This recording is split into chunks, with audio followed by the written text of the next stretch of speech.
பொதுமக்களுடைய point of வியூல இருந்து யோசிச்சு பார்ப்போமே. இவ்ளோ பெரிய தப்பு செய்திருக்கான்னு தெரியுது. அவனுக்காக போய் வாதாடணுமா அப்படின்ற ஒரு மனநிலையில தானே எல்லாருமே அதையே நம்ம பார்ப்பாங்க. நெனைக்கிறோம். நெறைய வழக்கு நான் சொல்றேன் பாருங்க.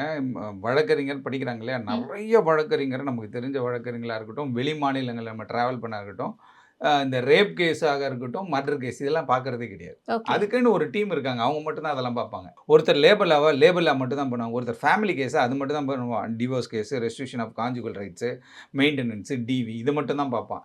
ஒரு சிலர் இந்த கொலை வழக்குகள் மட்டுமே தான் பார்ப்பாங்க. ஒரு சிலர் இந்த போக்சோ வழக்குகள் மட்டுமே தான் பார்ப்பாங்க. ஏன்னா, இது வந்து என்டையரா லைஃப் இல்லாட்டி மரண தண்டனை அந்த மாதிரியான ஒரு தீர்ப்பு கிடைக்கும். அப்போ வந்து கிளையண்ட்டுக்கு கிட்ட நிறைய ஃபீஸ் கிடைக்கும். அதனால ஏதோ ஒரு விஷயத்திற்காக என்ன பண்ணுறோம்னா, ஒரு குறிப்பிட்ட பிரிவினர் வந்து அதற்காக ஒர்க் பண்ணிட்டு தான் இருக்காங்க. அது மாதிரி எல்லா வழக்குகளையும் கிடையாது.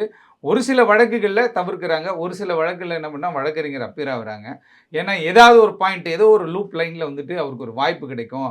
தண்டனை இப்போ 30 ஆண்டு கால தண்டனைன்றத ஒரு 15 ஆண்டு காலம் குறையாதா? 15 வருஷம் கம்மியாயிடுமே! அப்பிடின்ற மாதிரியான ஒரு விஷயம்.